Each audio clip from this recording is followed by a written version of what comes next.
Alléluia, Alléluia. Alléluia, Alléluia.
La paix de Dieu soit toujours avec vous. Et avec votre esprit. Proclamation de la bonne nouvelle de Jésus-Christ selon Saint Jean. Gloire.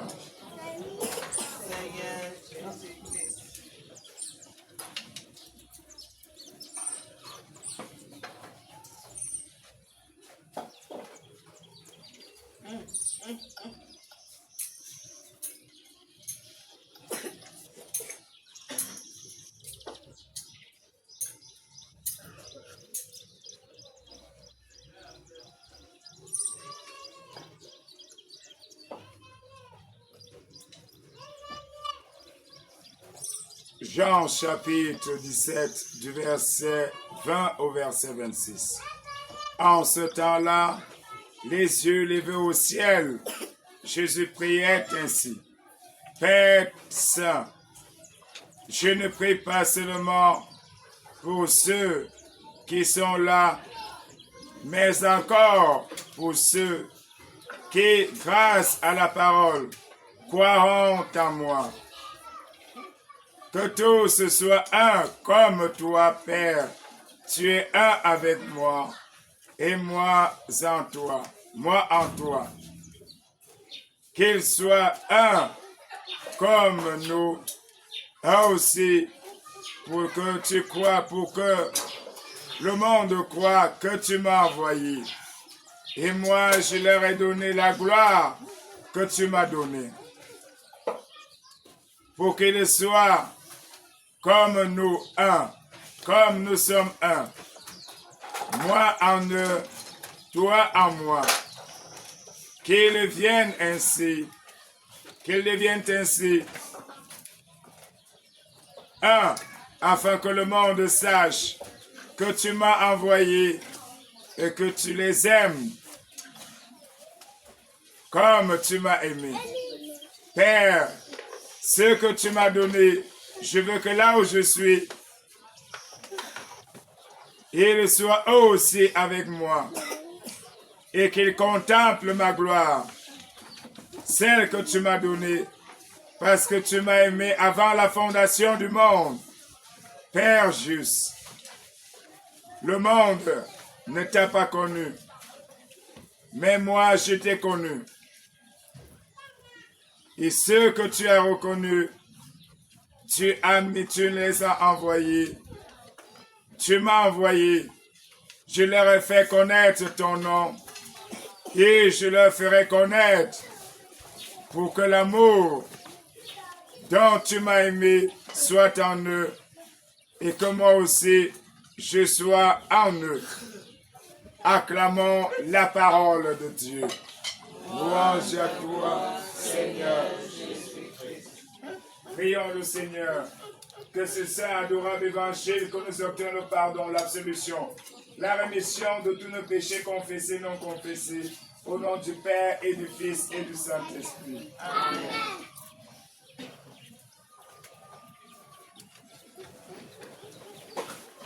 La paix de Dieu soit toujours avec vous. Nous rendons grâce au Seigneur Dieu Tout-Puissant pour le souffle de vie, pour les merveilles que le Seigneur ne cesse de nous accorder et d'accomplir. Nous sommes rendus à la fin presque à la fin du temps de Pâques, dernier dimanche de Pâques, qui nous plonge directement dans la préparation de la Pentecôte. Dimanche prochain, nous allons célébrer la Pentecôte. Rendu au 7e dimanche, le Seigneur nous invite à travers les Saintes Écritures. La première lecture qui est tirée du livre des Actes des Apôtres. Le Seigneur nous montre l'image du Christ à travers un chrétien, Saint Étienne, dont les accusations étaient portées contre lui. C'était un homme rempli de l'Esprit Saint.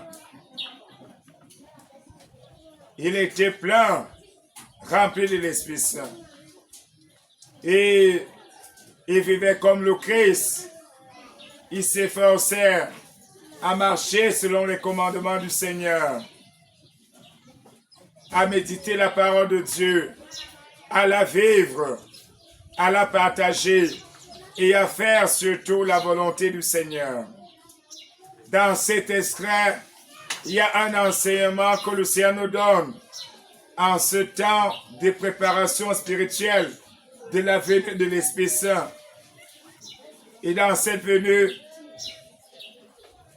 une arme nous est présentée, c'est la prière. Face à la persécution, face aux attaques, l'Esprit du Seigneur inspirait Saint Étienne à demeurer dans la prière, malgré les chutes, les persécutions, et il invitait Saint Étienne à avoir le regard tourné plutôt vers le ciel et non sur la terre. Saint Étienne prend courage et il affronte ses adversaires. Et dans cet extrait, les yeux fixés au ciel, du regard, il vit la gloire de Dieu. Et Jésus debout à la droite de Dieu, il déclara: voici que je contemple les cieux ouverts et le Fils de l'homme debout à la droite de Dieu. Ils poussèrent de grands cris et se bouchèrent les oreilles. Tous ensemble se précipitèrent sur lui et l'entraînèrent hors de la ville et se mirent à le lapider. Les témoins avaient déposé leurs vêtements aux pieds d'un jeune homme appelé Saul. On nous raconte le martyre d'Étienne. Comment Étienne a été martyrisé par les siens à cause de sa foi, à cause de la parole de Dieu, à cause de l'amour de la parole de Dieu. Les uns les autres se sont engagés à le lapider et à mettre fin à sa vie. Mais Saint Étienne n'a pas riposté. Saint Étienne ne s'est engagé à la vengeance, mais il s'est remis entièrement à Dieu. Le Seigneur a fait de la prière sa priorité.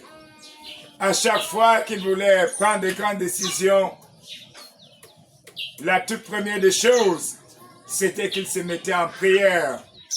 Il priait longuement toute la nuit. Il se retirait seul pour écouter le Seigneur, pour communiquer avec le Seigneur, pour avoir les armes, les munitions, pour pouvoir résister à l'ennemi, pour pouvoir faire face au combat, aux chutes, aux divisions. Et le Seigneur, dans la deuxième lecture, continue cette œuvre avec la vision apocalyptique de Saint Jean. Saint Jean nous dit, il a entendu une voix qui lui disait: voici que vient sans tarder et j'apporte avec moi le salaire que je vais donner à chacun selon ce qu'il a fait. Cette partie, ce n'est pas pour nous effrayer, parce que les uns les autres ont souvent une vision.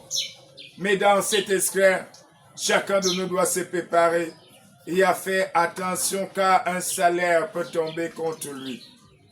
Moi, je suis l'alpha et l'oméga, le premier et le dernier, le commencement et la fin.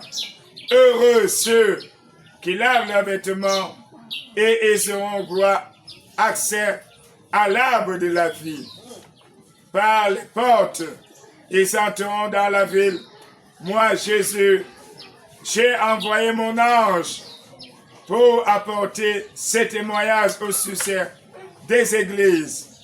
L'église ici, c'est l'église du Seigneur, le corps mystique de Dieu. C'est de cette église qu'il s'agit, le corps mystique du Seigneur.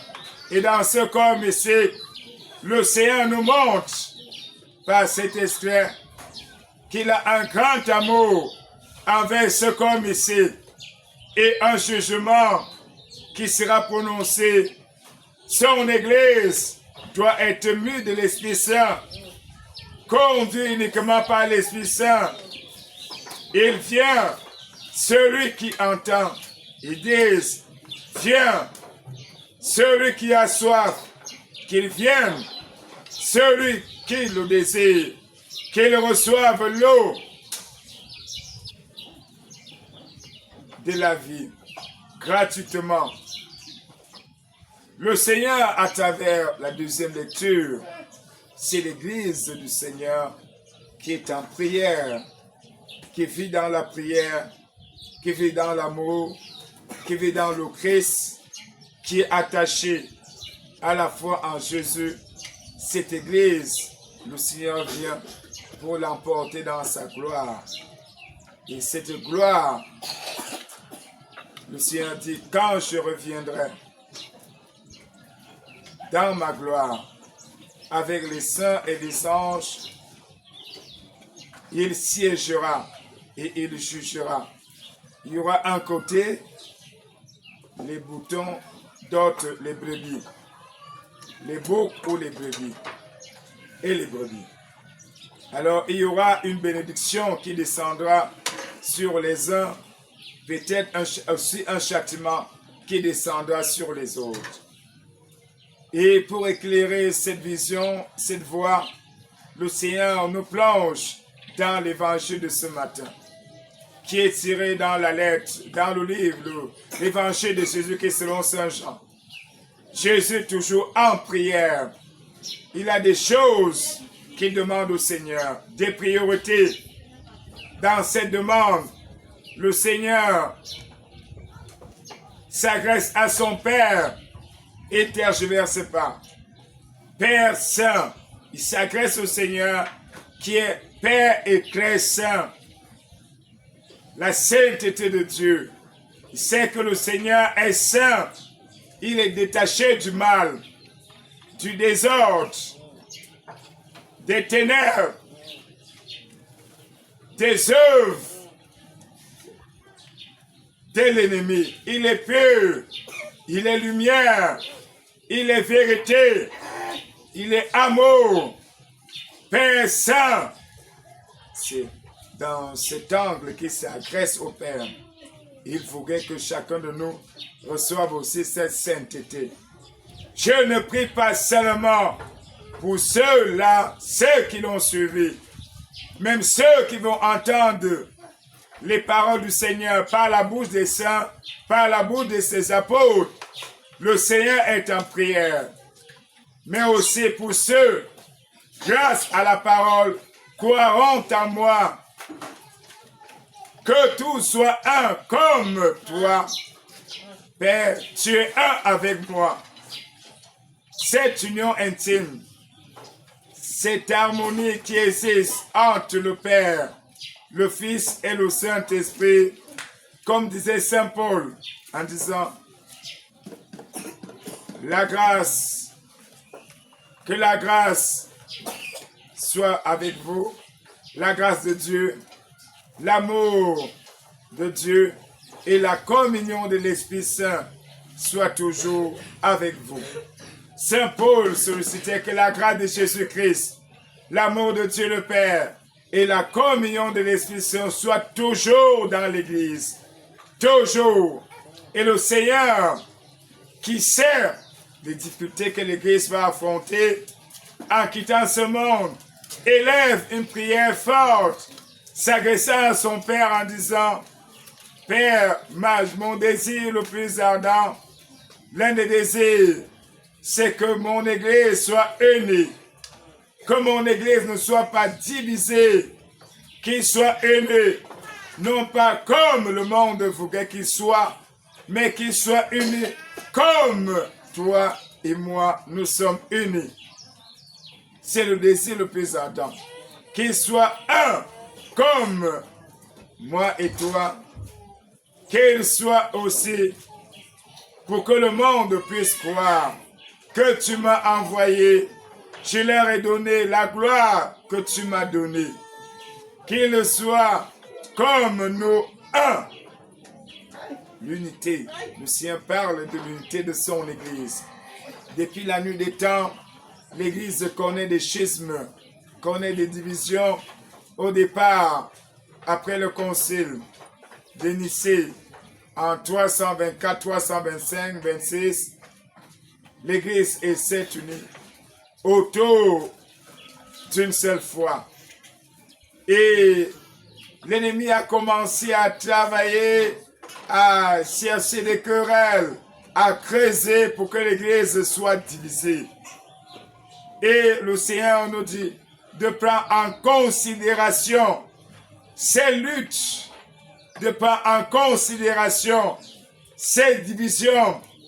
Cela a un impact dans l'œuvre de l'évangélisation. Quand une église est divisée, c'est difficile que l'évangile puisse porter des fruits, que l'église puisse grandir.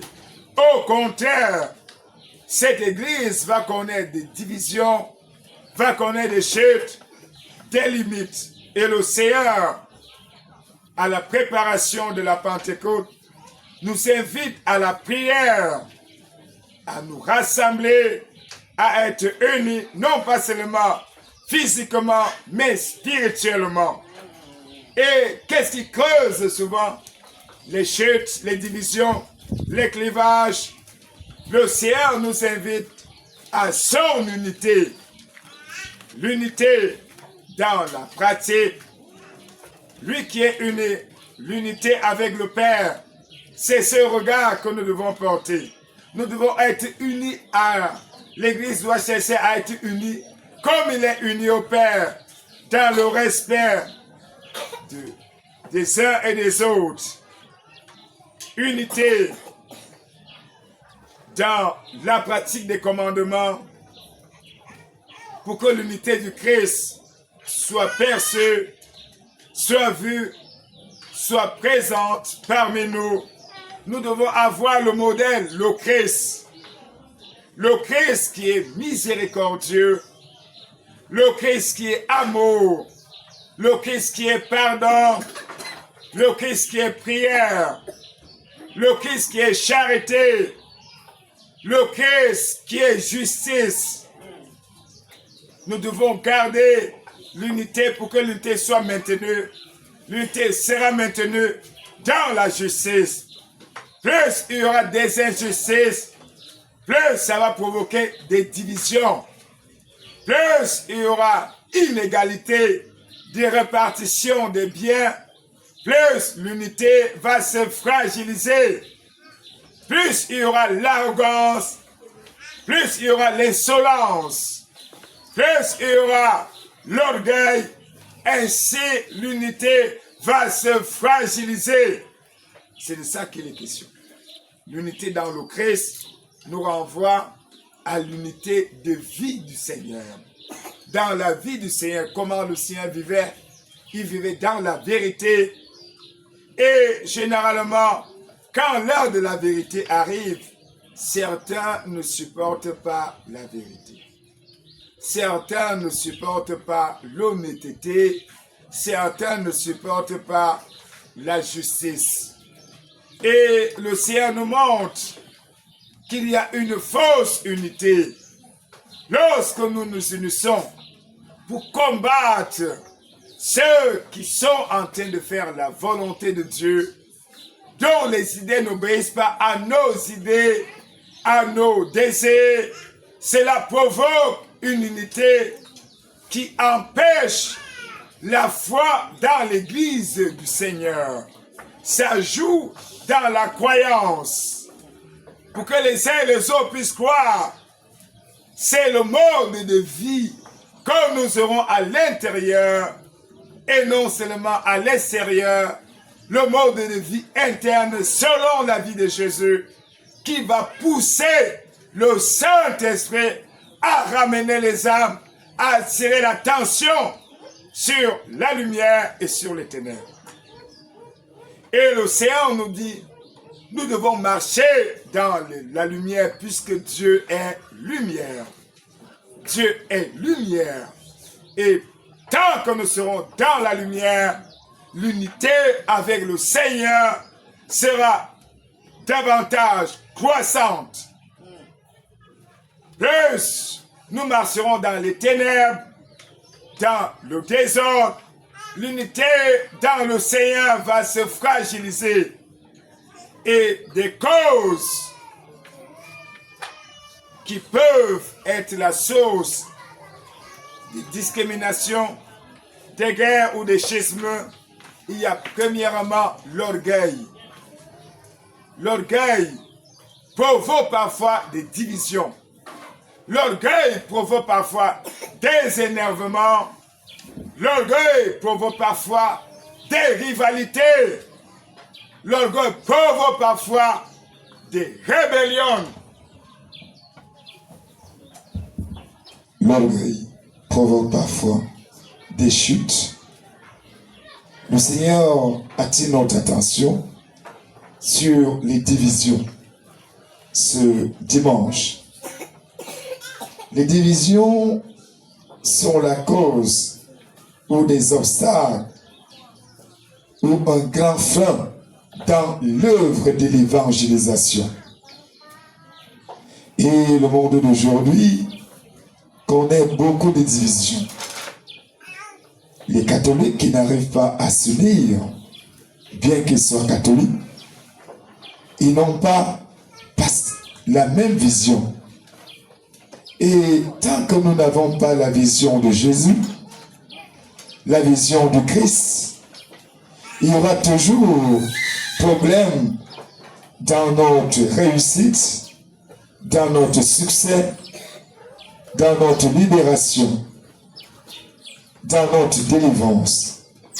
Et le Seigneur qui est Dieu, voyant les causes, nous propose le modèle de vie. C'est la vie de Dieu. La Sainte Trinité qui est le modèle par excellence. Le type pur de l'unité. Le Père n'est pas le Fils n'est pas le Père, mais il y a respect mutuel. L'unité dans la nature. Notre nature est une nature, l'image de Dieu. Et puisque nous recherchons la vie de Dieu, puisque Dieu nous a donné sa vie comme étant un don pour entrer au ciel, pour obtenir toutes les grâces et être comblé de tous les besoins, le Seigneur nous montre par cet esprit.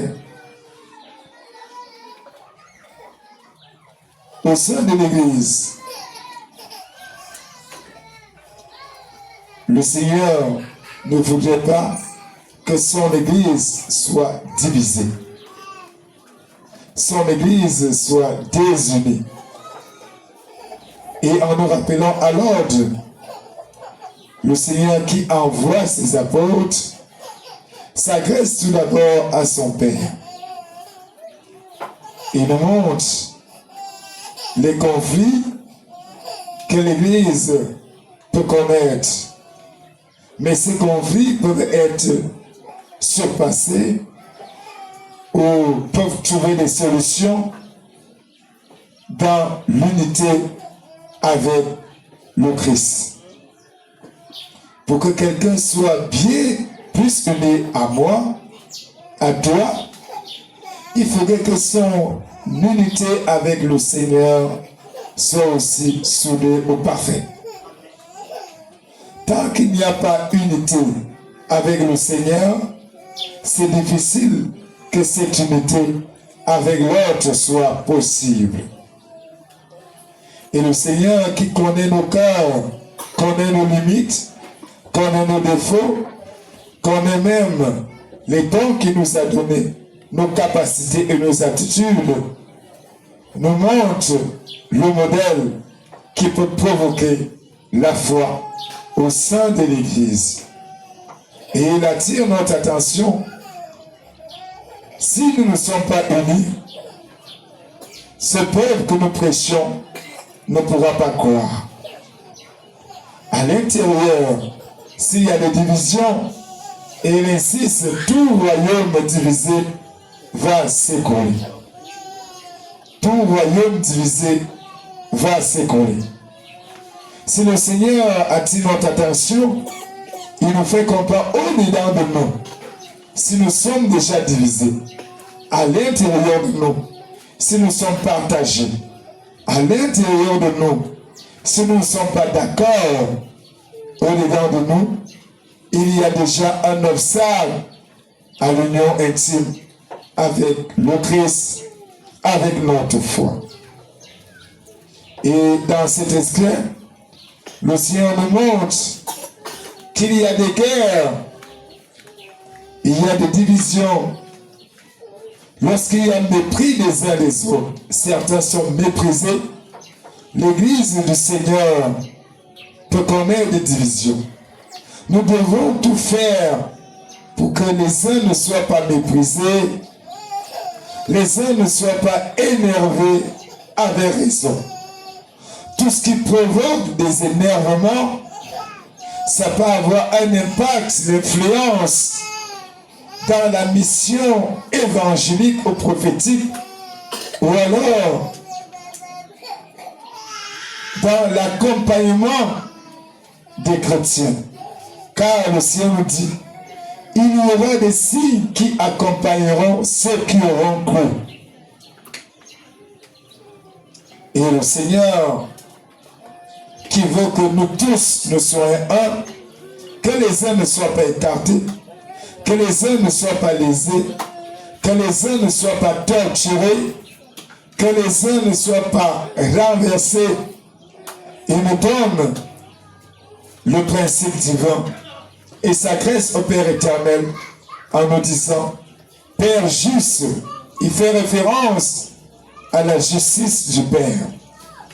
Lorsque les droits des uns et les autres sont bafoués, sont violés, lorsque quelqu'un se prend super, lorsque quelqu'un veut imposer, le Seigneur nous fait comprendre qu'il y aura impact dans l'œuvre de l'évangélisation que le Seigneur nous a confiée.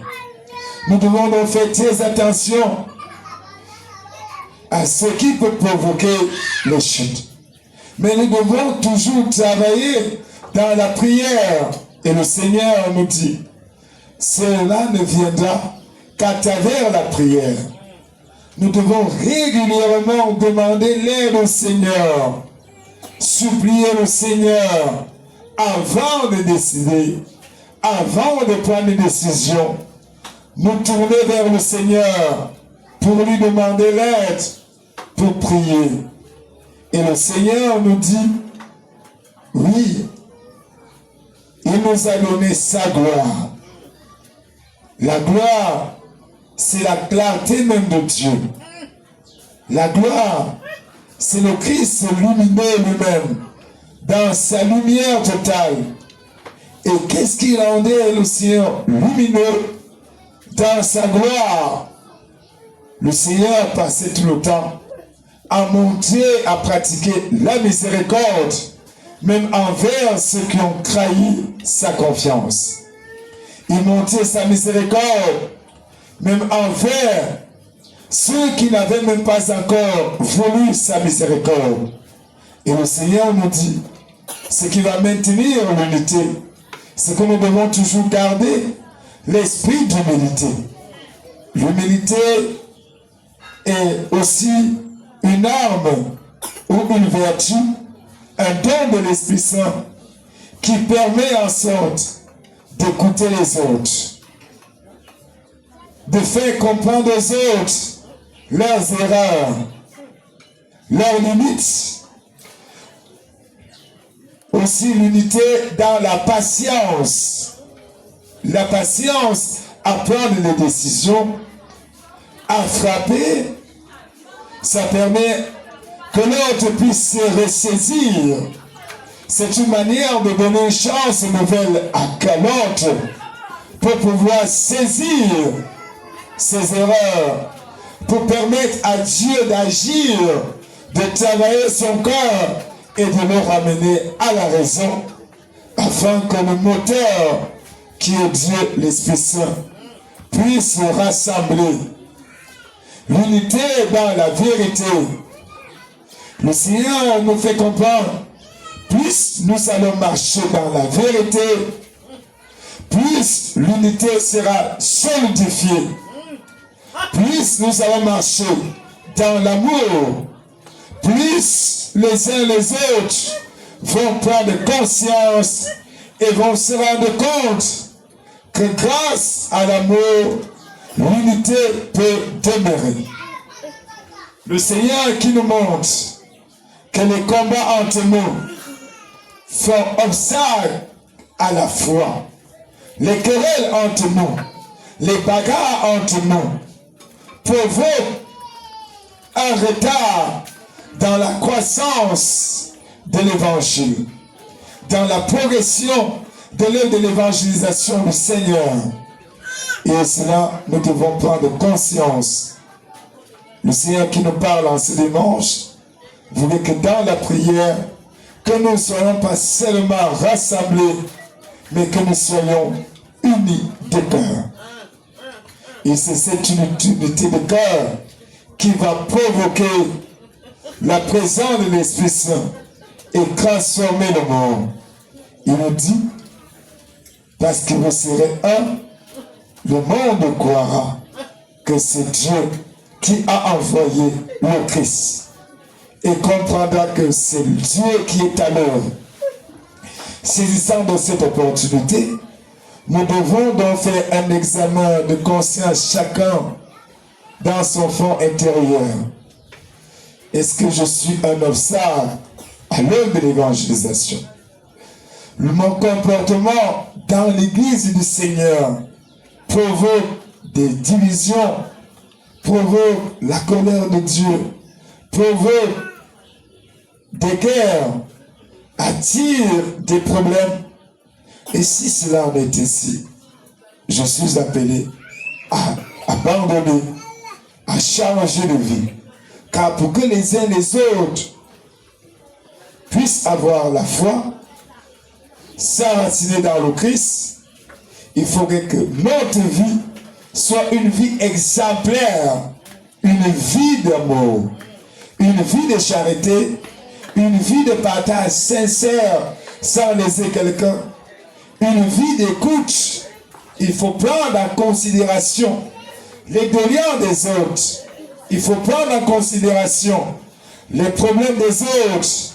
Il faut prendre en considération les faiblesses des autres. Et il nous fait comprendre, lorsqu'il y a des divisions, l'Esprit Saint n'est pas trop présent et ne perd pas beaucoup de miracles pour que la parole de Dieu puisse transformer. Nous qui sommes donc appelés en ce dimanche à l'unité, le Seigneur nous invite à regarder l'unité du Christ, qui est l'unité du Père, du Fils, dans la justice, dans la vérité, dans l'amour, car chacun a reçu une place. dans ta place, ce que tu as reçu, essaye de respecter. Tu n'es pas le Père. Tu n'es pas comme le Père, mais nous pouvons être unis malgré nos différences. Et le Seigneur nous fait comprendre que les gens ne croiront pas parce qu'il y a un maximum de personnes qui sont converties. Mais les gens croiront parce qu'ils ont vu la vie que vous menez. Ta vie intérieure, ta vie doit être la vie de Dieu.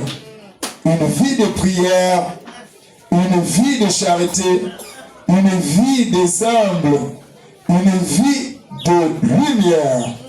C'est la lumière, la vie de lumière que tu vas mener, qui va amener les gens, ça va attirer le maximum des gens à écouter la parole de Dieu et aussi devenir ce corps de Christ. Prions dans la très sainte Vierge Marie, qui était la première à écouter la parole de Dieu, à la garder. Prions le Seigneur de nous accorder cette grâce. En ce dimanche où le Seigneur nous fait comprendre l'unité entre vous sera un signe de ma présence parmi vous. On reconnaîtra que Dieu est là lorsque vous serez unis. Et tant que vous n'êtes pas unis, c'est que Dieu, le royaume des cieux, n'est pas encore arrivé jusqu'à vous. Et Saint Jacques nous dira cela. Pourquoi des querelles parmi vous? Pourquoi des bagarres parmi vous? S'il y a encore des querelles parmi vous, c'est que le royaume de Dieu n'est pas encore arrivé jusqu'à vous. Qu'est-ce qui crée des bagarres? Qu'est-ce qui crée des disputes? C'est parfois l'égoïsme. C'est parfois des intérêts. C'est parfois le détournement dans la voie du Seigneur. Au lieu que les gens cherchent Dieu, ils cherchent autre chose.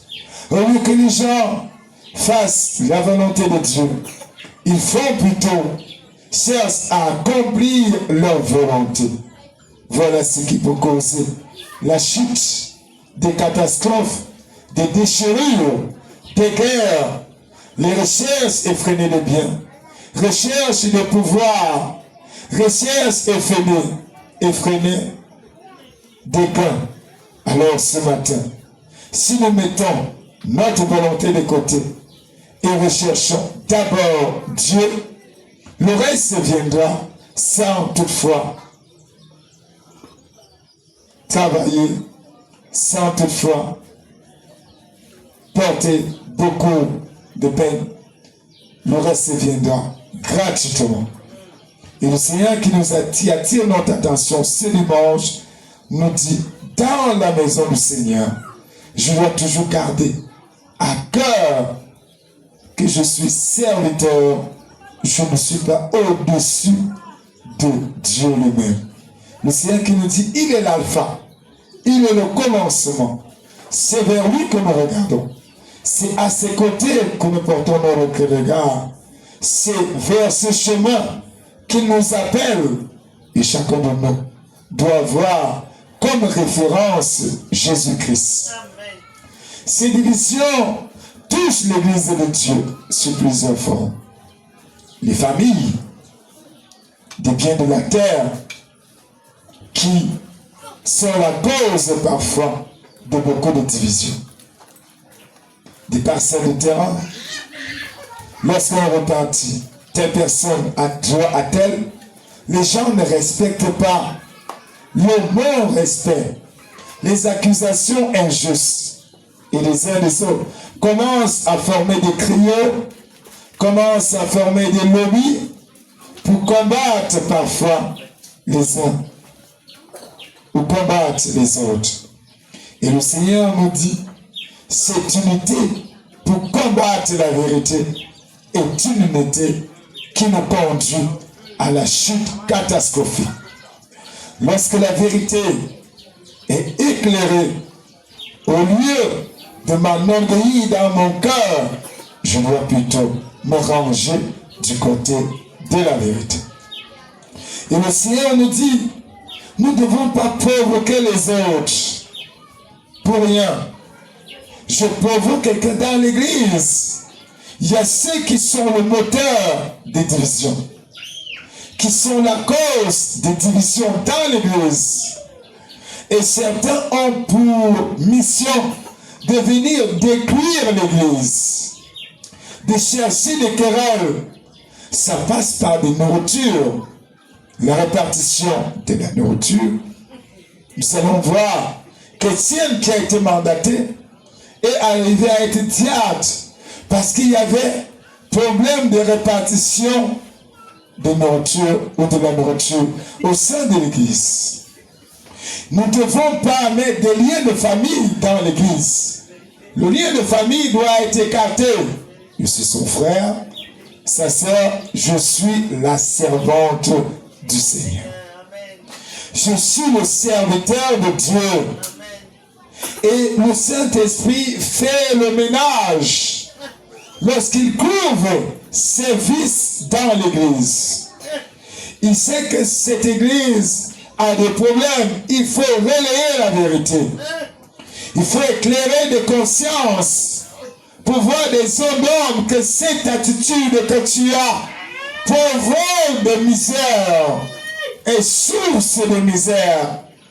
Je dois apprendre à respecter, que ce soit dans l'âge, telle personne est mon aîné. Je n'ai pas, bien que je sois le prêtre, mais le Seigneur en a voulu que je sois le prêtre par miséricorde, pas par mérite. Bien que je sois quelqu'un de simple, c'est parce que Dieu m'a accordé cette grâce. Avant d'ouvrir la bouche, je dois tourner ma langue plusieurs fois pour comprendre que celui-ci, même en âge, est mon supérieur. Il y a une façon que je dois m'adresser à cette personne. Il y a un langage que moi, chrétien, je devrais avoir. Le Seigneur nous dit, l'unité que je vous donne, que je demande au Père, c'est l'unité à l'image de la clé sainte, une et indivisible Trinité. Cette unité, ce n'est pas une unité de fiction, mais c'est un lien d'amour qui les unit d'amour. Un lien d'amour. Et nous devons comprendre que cela en coûte au Seigneur. Quand il rassemble son Église et qu'à l'intérieur il y a des erreurs, ce sont ces erreurs que le Seigneur attire notre attention à ce dimanche, que dans l'Église du Seigneur, il faut tout faire pour maintenir l'unité. Il faut travailler pour que l'unité demeure dans l'Église du Seigneur, afin que des personnes qui avaient la foi égarée puissent revenir sur le droit chemin. Et le Seigneur qui nous fait comprendre que l'unité est d'une importance capitale pour que la parole de Dieu puisse prendre le boom. Puisque les cœurs, pour que les cœurs puissent être enflammés, c'est un signe de la présence de Dieu. Puisque vous êtes unis. Il est inadmissible que tel dit ceci, l'autre dit ah. Vous imaginez que tu as une vérité, parce qu'il ne fait pas ce que tu veux, tu gardes le silence. Il y a d'autres, pendant que celui-ci prie, il voudrait que l'autre tombe. C'est grave. C'est catastrophique. Pendant que l'autre est en prière, au lieu d'être en communion de prière, l'autre est en train de méditer le mal dans le cœur. À quoi ça ressemble? Et vous dites que vous êtes unis, vous formez une association, un groupe, une équipe. Comment vous pouvez aller en guerre étant divisé? Même l'équipe des Lions indomptables, lorsqu'ils vont en compétition, si quelqu'un veut avoir sa canon, avoir son prix, Celui qui marque le but, c'est celui-là qui va emporter plus sur la cagnotte qu'on a déposée. Et là, il n'y a plus communion entre eux. Parce que chacun recherche son intérêt. Alors, que ce soit celui qui plante, que ce soit celui qui arrose, mais c'est celui qui fait croître qui est le plus important. C'est l'Esprit Saint qui est le plus important. Ce n'est pas parce que toi tu appartiens à tel, tu appartiens à tel. Non, nous avons un seul esprit. C'est l'esprit du Seigneur. Une seule foi. Nous avons une seule lutte. Un seul adversaire. C'est Satan. Et lorsque vous êtes divisés, le Seigneur nous fait comprendre, cela va provoquer la naissance de d'autres groupes de prière. La naissance de quoi? Le Saint-Esprit sera obligé de travailler pour créer, et c'est ça qui a été la cause de la naissance soit du protestantisme, soit de l'église orthodoxe. Il y a eu naissance de l'église orthodoxe parce qu'il y avait des divisions au sein de l'église catholique. Et il y avait donc une naissance de l'église catholique orthodoxe. Naissance du protestantisme. Et le Seigneur nous fait comprendre que dans les rivalités, à un moment donné, on est obligé de laisser d'abord là où il y a plus de désordre pour aller prendre là où il y a moins la paix. Pour que la parole de Dieu puisse grandir. Et nous devons tout faire pour couper les racines de cette division.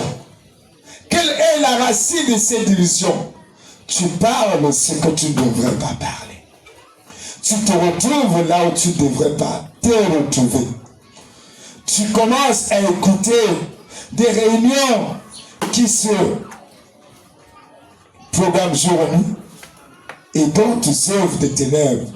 Le Seigneur nous fait comprendre, si nous marchons dans la lumière, nous serons en communion avec le Christ, puisque Dieu est lumière.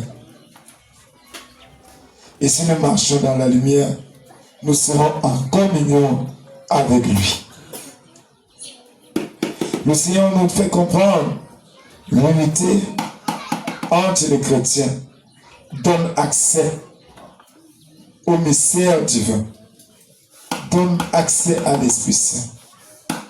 Et le Seigneur nous montre qu'Étienne avait les yeux tournés vers le ciel, et même le Christ, en priant, il avait les yeux tournés vers le ciel. La prière n'est pas seulement une rencontre avec le Seigneur. Le Seigneur nous fait comprendre que ce que Dieu a caché aux savants, il l'a révélé aux tout petits. Pour être unis, il faut que chacun de nous puisse se rabaisser. Si chacun est élevé, c'est difficile, puisque même dans un problème, pour que la paix revienne, il faut que chacun laisse de côté sa casquette. Il faut que chacun mette de côté ses priorités pour que la paix revienne. Et le Seigneur nous fait comprendre, vous avez vu, pour que je demeure uni au Père, il a fallu que j'écoute toujours, que je sois attentif à la vie du Père. Et c'est cette vie que le Seigneur nous communique. Et le Seigneur qui nous aime nous fait comprendre, il nous a donné sa gloire pour que nous soyons un, comme le Père est un avec lui. Qu'il vienne et que nous devenions ainsi parfaitement unis. Le monde nous a pris le Christ en haine. Le Seigneur, c'est la haine du monde. Le monde est enragé avec les enfants de Dieu. Le monde est enragé autant pour moi, avec l'Église. Lorsque l'Église est unie, ça fragilise et ça démantèle tous les réseaux de Satan. Lorsque l'Église est unie. Et lorsque l'église est divisée, cette église est fragilisée par les combats internes. Qu'est-ce qui provoque les combats internes?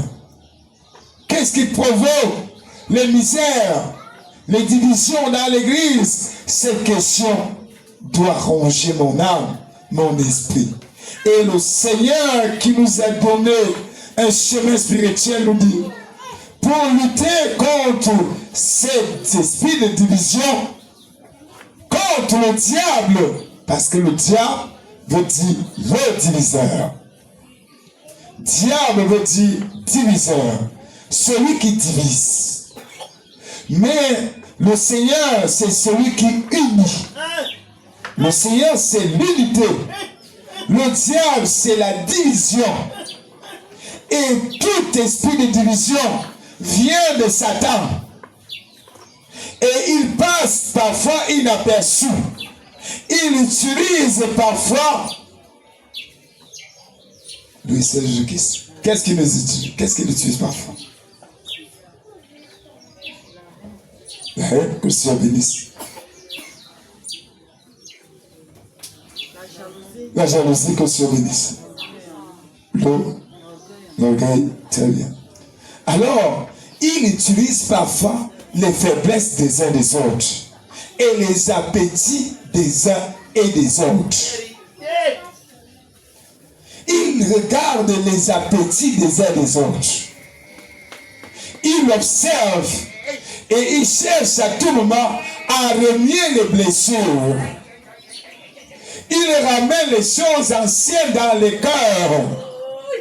Il cherche à te rappeler ce qui est déjà passé. Il faut toujours avoir, car pour celui qui est dans le Christ, les choses anciennes sont anciennes. Ce qui s'est passé, ça s'est déjà passé. Ça s'est passé, je n'étais pas là.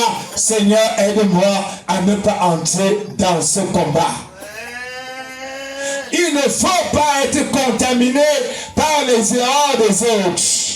Si quelqu'un a causé des dommages, lui a fait une erreur et qu'on lui fait des reproches, si ces reproches sont fondés, je dois dire à la personne, soumets-toi à la vérité, parce que la vérité c'est Dieu. La vérité c'est la lumière. La vérité c'est ce qui doit rester. La vérité c'est le Père éternel. La vérité c'est le Fils. Et tant qu'il est dans la vérité, le Père sera là. Nous sommes appelés donc à observer autour de nous. L'ennemi utilise les appétits. Il utilise parfois nos passions désordonnées. Nous devons tout faire pour cultiver la vie de Dieu en nous.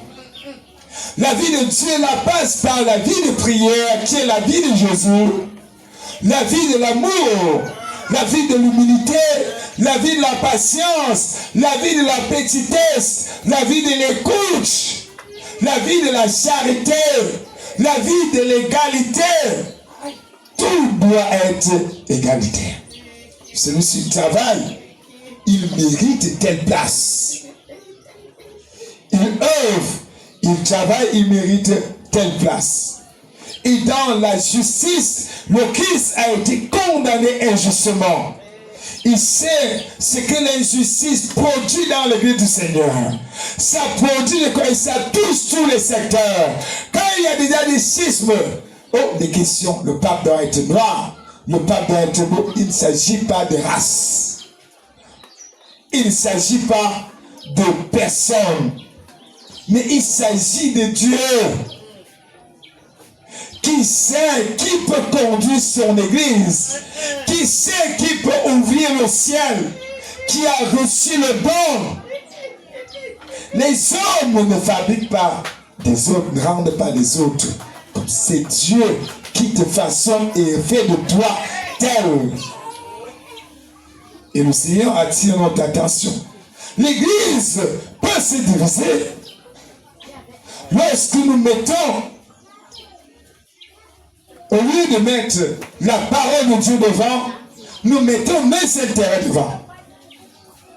Au lieu de mettre la volonté de Dieu devant, nous cherchons à placer devant nos désirs, nos intérêts. Nous voulons privilégier nos intérêts. Nous voulons conserver notre position. Et cela va provoquer, et c'est la raison pour laquelle l'Esprit Saint est descendu, pour faire tomber tous ces murs.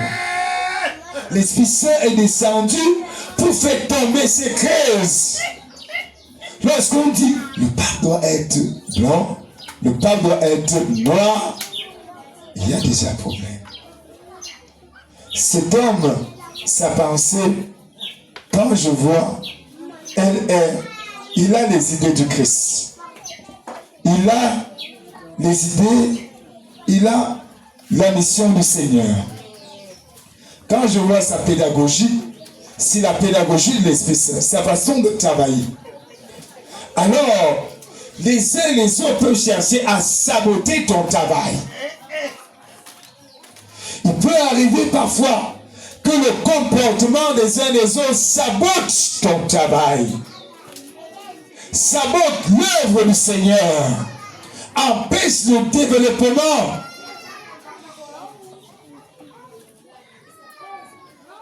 Et le Seigneur attire notre attention. Les enfants, c'est ici. Vous êtes à la messe. Vous restez tranquille et calme. Vous restez tranquille et calme. Le Seigneur qui nous dit de ne pas négliger les ennemis des familles, les ennemis de l'Église. Le diable ne dort pas. Le diable travaille et nous devons faire attention. Mais Dieu travaille plus que le diable. Et à chaque fois, il y a ceux qui essaient d'aller dans les églises pour fouiller et voir que l'église a la lumière. Que l'église veut marcher dans la pratique. Ils commencent à créer des schismes ici. Ils commencent à créer des divisions. Et vous allez voir, ils passent parfois par le sourire. Il vient déguisé, puisqu'il est déguisé comme l'or de lumière, mais en principe c'est les ténèbres. Il entre dans l'église comme celui qui est vraiment la vraie brebis. Comme celui qui prie, comme celui qui parle, qui prêche, qui chante, comme celui qui se rabaisse. Mais au-dedans de lui, il a une mission. Il n'y a pas d'hasard parfois. Il y a des gens, quand ils entrent dans l'église, ils commencent à vouloir renverser le bateau. Et nous devons localiser ces ennemis de l'église à distance. Ils ne se trouvent pas souvent loin de nous, ils sont au-dedans de nous-mêmes. D'abord parfois, mon intérieur. Qu'est-ce que je rumine à l'intérieur? Lorsque je regarde l'enfant d'autrui comme un torchon, et sans avoir le même amour envers cet enfant, comme j'ai avec mon enfant, il y a problème. Il y a problème.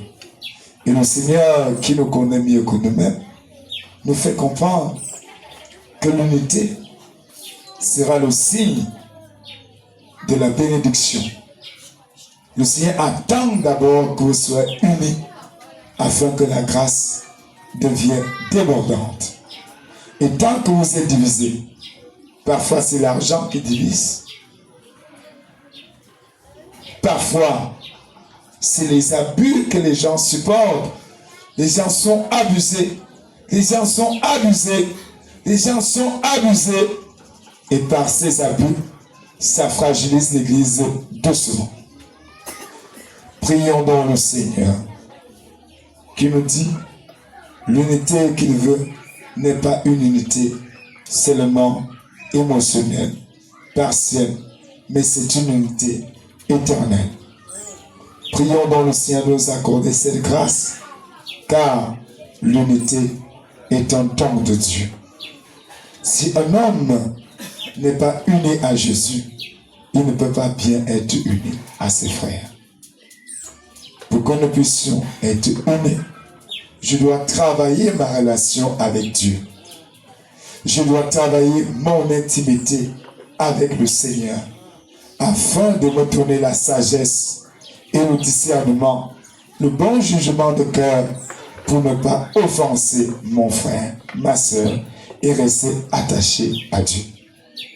Et le Seigneur, qui nous connaît mieux que nous-mêmes, attire notre attention sur le désordre, sur les combats, sur les conflits. Les conflits dans l'église, les bagarres dans l'église repoussent le règne de Dieu. Les bagarres dans l'église repoussent les miracles du Seigneur. Les conflits dans l'église du Seigneur empêchent les miracles. Les conflits dans l'église du Seigneur acquissent la présence de Dieu. Nous devons donc garder, nous qui venons vers le Seigneur, l'esprit d'humilité, l'esprit d'obéissance. En ce moment, la grâce de Dieu sera beaucoup plus croissante, féconde que les dons spirituels que Dieu a donnés à chacun de nous. Car il y a des rassembleurs. Il y a des gens qui savent rassembler. Il y a des gens qui savent diriger. Et je dois prendre en compte la relation divine qui est l'image de la relation humaine qui doit être l'image de la relation divine. Lorsque je ne prends pas en considération la gestion de la ressource humaine, oui, pour mieux comprendre le christianisme, il faut aussi intégrer la sociologie dans le christianisme.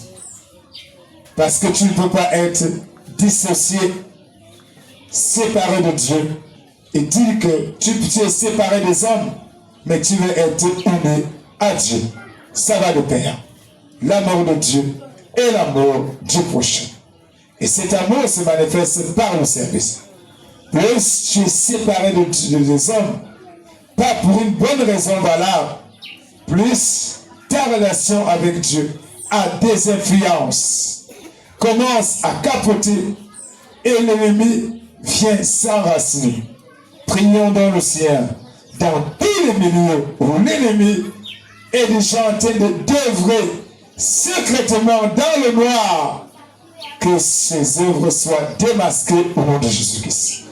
Et pour que ces œuvres soient démasquées, le ciel nous montre sa vie.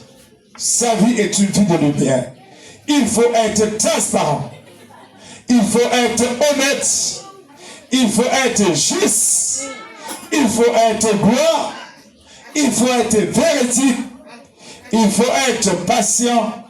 Il faut être aussi miséricordieux. C'est dans ça que la lumière va apparaître partout. L'ennemi est en train d'agir. Et le Seigneur nous donne des outils dans sa lettre à Saint Paul aux Éphésiens, chapitre 6, pour combattre et détruire tous les clés enflammées de l'ennemi qui nous lancera. Remettez-vous de l'armure de Dieu. Pour que tous les clés enflammées puissent s'éteindre, il y a une et unique manière, l'unique manière, c'est de marcher avec les armes du Seigneur. Quelles sont ces armes? Les armes du Seigneur, il y a la ceinture pour vérité. Tu dois être un homme de vérité. Un homme qui n'entre pas dans le faux. Un homme qui n'est pas tordu. Un homme qui n'est pas injuste. La justice, plus tu vas pratiquer la justice, plus l'unité dans le Seigneur va marcher, plus le Seigneur va bénir. Il n'y a pas que la justice, nous avons encore comme quelle arme à l'intérieur de toi, la cuirasse pour justice. Il y a encore quelle arme? Non, oui, que ce ministre. La foi. Bouclier de la foi. Il y a encore quelle arme? La parole de Dieu, qui est l'épée de l'esprit. Marcher selon la parole de Dieu, selon les principes divins, pour que l'unité reste. Il y a encore, parce que quand les droits des uns et des autres sont violés, il y aura rébellion, il y aura division. Quand les autres sont négligés, il y aura problème. Et le Seigneur nous invite à ne pas mettre les uns de côté, à ramener tout le monde dans sa maison, mais à travers la lumière. Et les armes que le Seigneur nous donne souvent, c'est la douceur. La douceur. Même quand tu vas frapper quelqu'un, frappe-le dans la douceur. Ramène-le par la douceur et la violence, la barbarie, la déviance enflamme et active des divisions dans l'église du Seigneur. Plus tu es violent, plus tu es arrogant, plus les choses vont se creuser et à un moment donné, il y aura des fissures. Des fissures vont se creuser. Et ce sont par ces fissures que l'ennemi s'accroche pour envenimer, empoisonner et déstabiliser l'action de l'évangélisation dans des communautés. Que tout ce qui crée des fissures, nous devons les localiser et nous devons prendre ces fissures en considération. Que par ces fissures, le groupe peut être disloqué.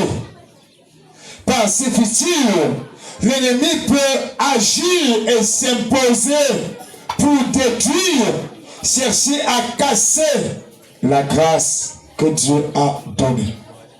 Mais plus nous nous attachons et nous localisons ces fissures, ces enseignements ou ces esprits qui apportent des querelles dans notre église, plus ce comportement est banni, plus ce comportement est écarté, plus l'église du Seigneur sera en santé, Amen.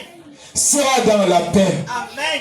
Plus la maison va vivre et va vibrer dans la puissance de la prière. Amen. Pour dire, oui, celui qui demeure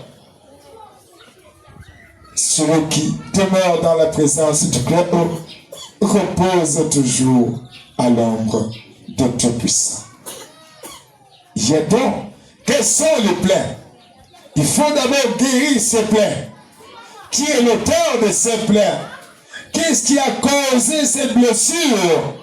Et pour quelles raisons cette blessure existe-t-elle? Il faut la soigner. Il faut la guérir.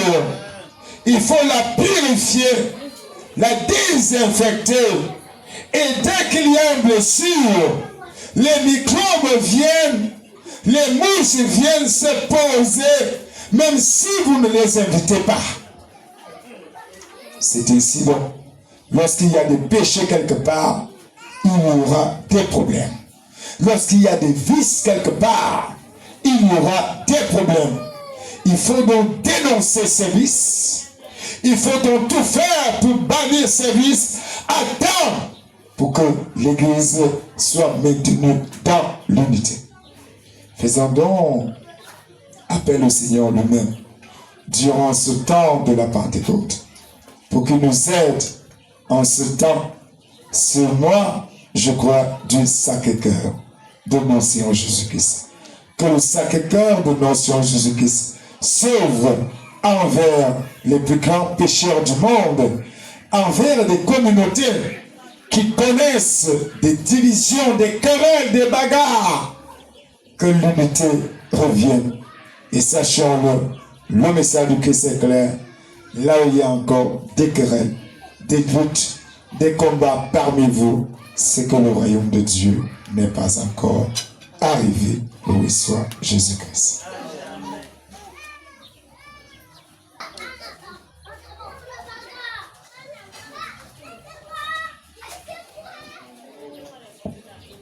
Gloire soit rendue au Père, au Fils et au Saint-Esprit.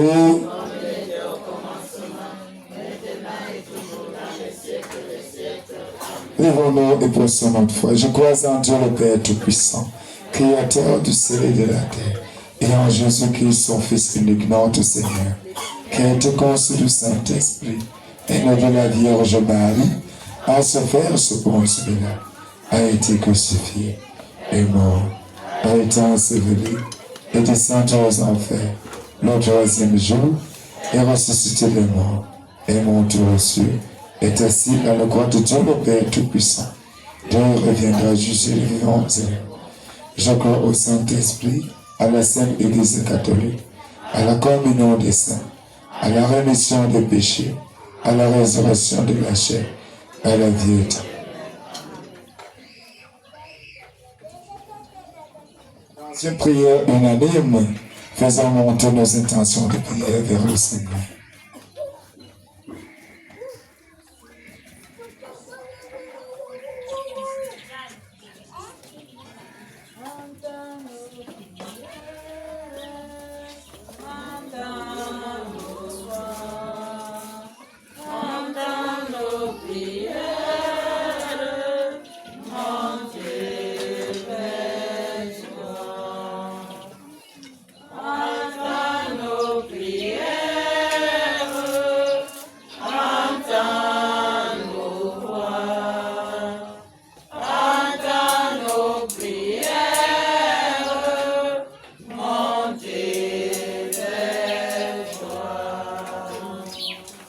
Prions pour la Sainte Église de Dieu et ses pasteurs. Seigneur, comble-les de ton esprit de force et de courage, afin qu'unis à toi, ils annoncent davantage l'Évangile avec zèle, à temps et à contre-temps, jusqu'aux confins de la terre, sans tenir compte des difficultés rencontrées. Ensemble, supplions le Seigneur.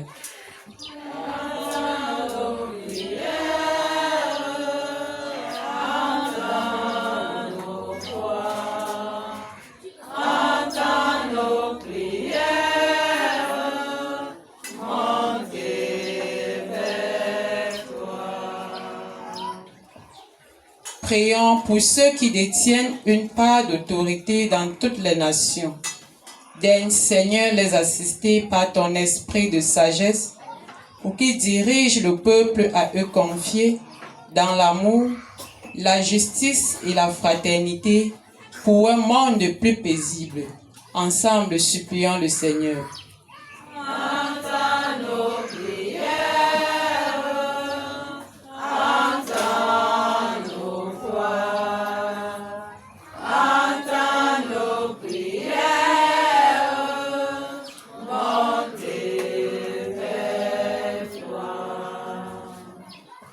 Prions pour nous tous réunis et pour les absents. Seigneur, augmente notre foi. Accorde-nous la grâce d'être des chrétiens enracinés dans notre foi face à l'adversité et même au prix de notre vie. Ensemble, supplions le Très-Haut.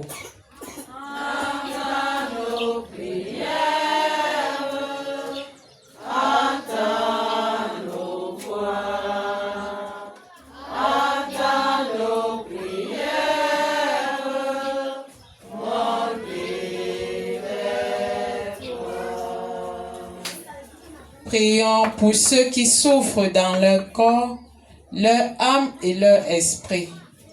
Seigneur, viens à leur secours, mets sur les chemins des hommes de foi pour leur parler de ta parole, source de vie et d'espérance.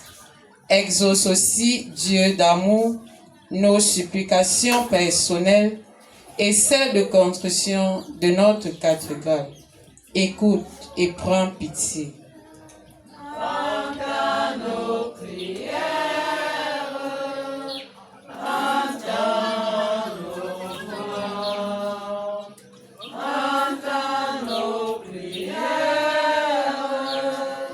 mon Dieu vers toi.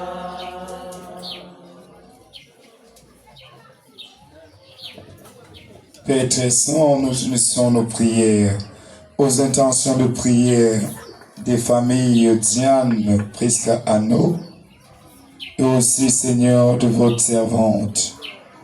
Grâce, Tike, Latcom, Latchom, Seigneur Dieu Tout-Puissant, pour votre fille Égénie aussi, Seigneur, qui implore votre miséricorde du côté de Baganté. Accorde-lui, Seigneur, la divine grâce, la délivrance et le pardon de tous ses péchés, la conversion de tous ses ennemis.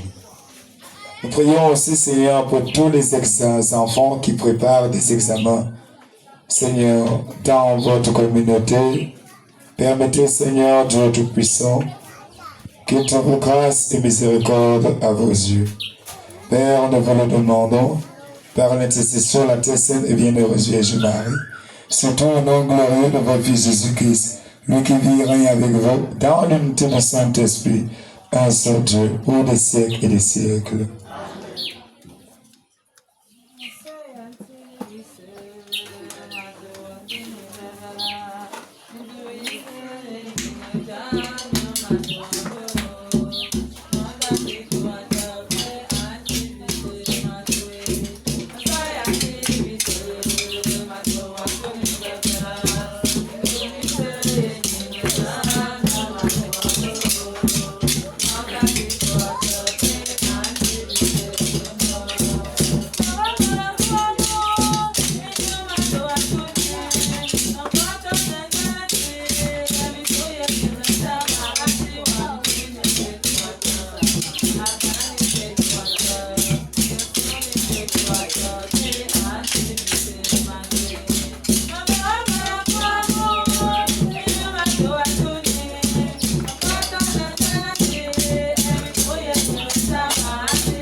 Prions ensemble, mes frères et sœurs, au moment de prier au Seigneur Dieu, Tout-Puissant, par les mains pures de la très sainte Vierge Marie et de Saint Joseph, l'unique et saint sacrifice de toute l'Église, pour la gloire de Dieu. En ce 7e dimanche, Seigneur, nous avons tant besoin de vous, Seigneur, pour la préparation spirituelle de la descente de l'Esprit Saint. Le monde, Seigneur, ne peut pas le recevoir par votre amour et votre miséricorde. Permettez, Seigneur, que nous ne puissions pas divaguer en prière. Votre demande est claire ce matin.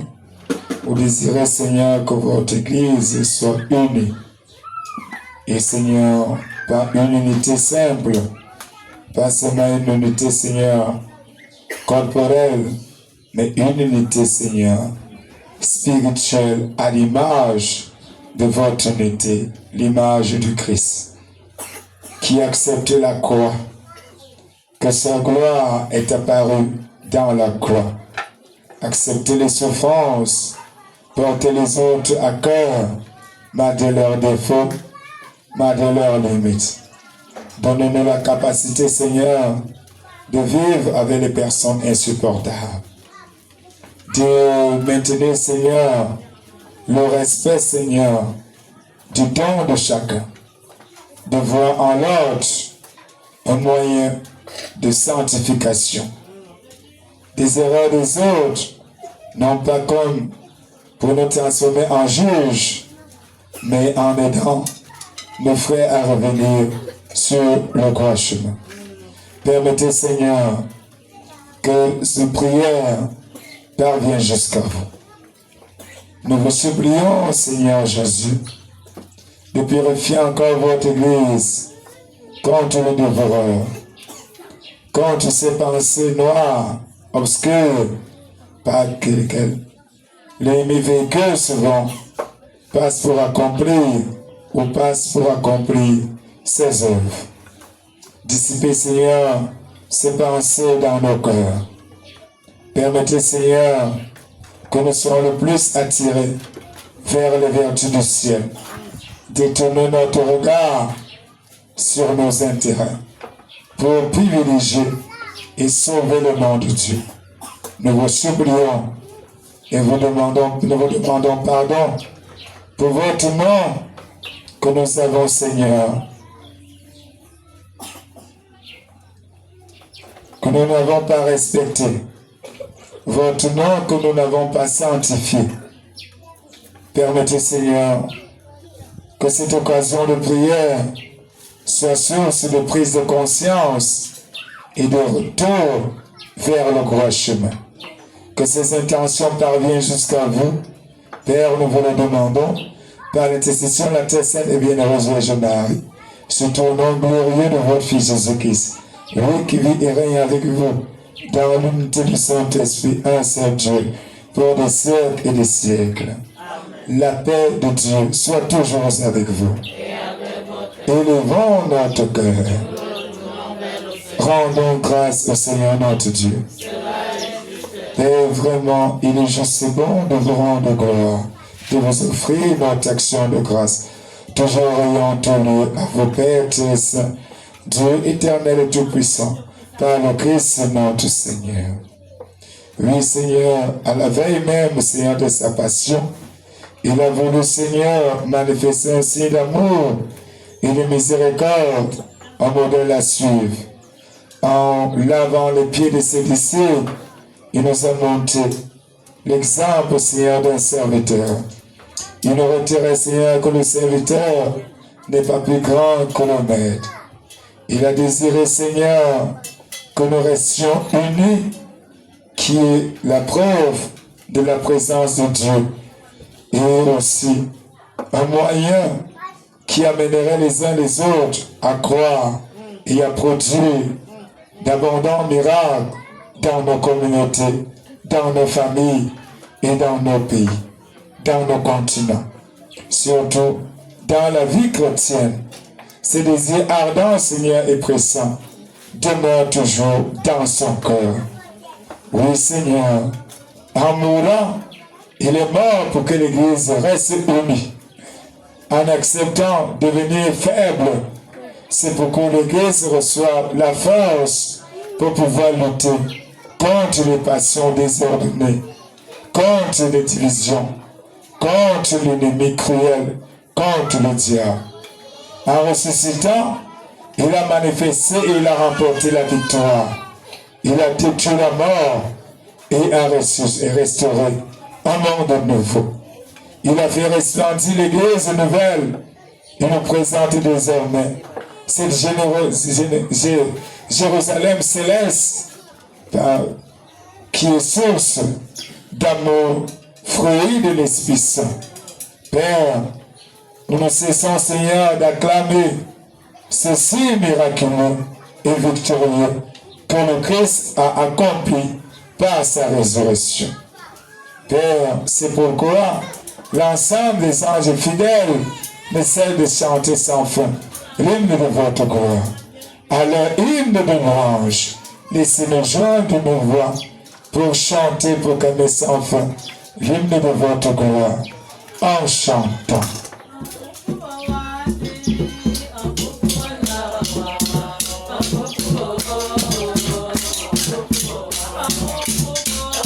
So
Père, vous êtes le notre Saint, Seigneur Dieu de l'univers, et toute la création proclame votre louange, car c'est vous seul qui donnez la vie, c'est vous seul qui sanctifiez toutes choses par votre Fils Jésus-Christ, avec la puissance de votre Esprit Saint. Et vous ne cessez de rassembler votre peuple partout dans le monde, afin qu'il vous présente une offrande pure. C'est pourquoi nous voici rassemblés devant vous en ce premier jour de la semaine. Nous célébrons le jour où le Christ est ressuscité d'entre les morts, lui que vous avez élevé à votre droite, Dieu Tout-Puissant. Nous vous supplions, Seigneur, par la prière de ce cœur agonisant vos fils Jésus-Christ, unisant seulement votre divin cœur, Seigneur, nous vous supplions, sanctifiez pleinement ces offrandes, en répandant sur elles votre Esprit Saint pour qu'elles deviennent pour nous le divin corps et le divin sang de Jésus-Christ, votre Fils bien-aimé, qui nous a dit de célébrer.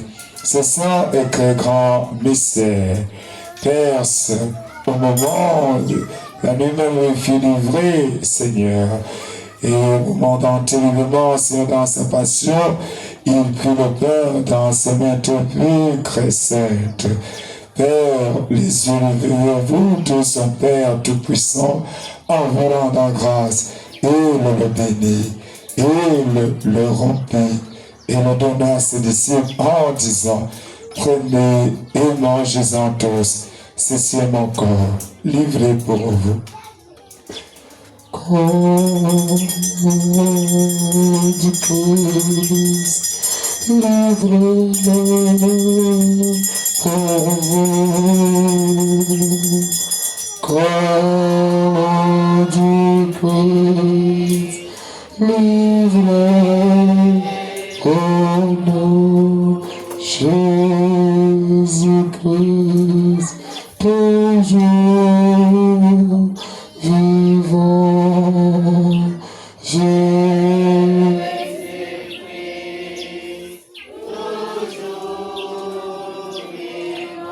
Louange, gloire, force, sagesse, richesse, puissance, action de grâce, adoration, domination, bénédiction, victoire à vous, Seigneur de Dieu, pour des siècles et des siècles.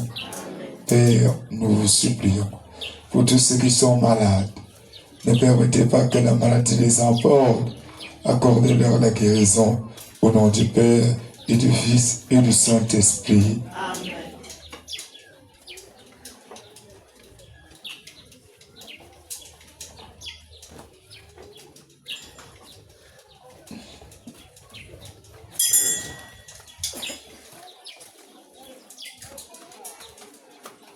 Père Saint, de même à la fin du repas, il prit la coupe incomparable dans ses mains pures très saintes. Père, donne-vous en vous rendant grâce. Il la bénit et la donna à ses disciples en disant, prenez et buvez-en tous, car ceci est la coupe de mon sang, le sang de l'alliance nouvelle éternelle, qui sera versé pour vous et pour la multitude, à rémission des péchés. Vous ferez cela en mémoire de moi. Sang de Christ, versé pour vous. Sang du Christ, versé pour nous. Jésus-Christ, toujours vivant. Jésus-Christ, toujours. Louange, gloire, force, sagesse, richesse, puissance, action de grâce, adoration, domination, bénédiction, victoire, à vous seul l'agneau de Dieu, pour les siècles et les siècles.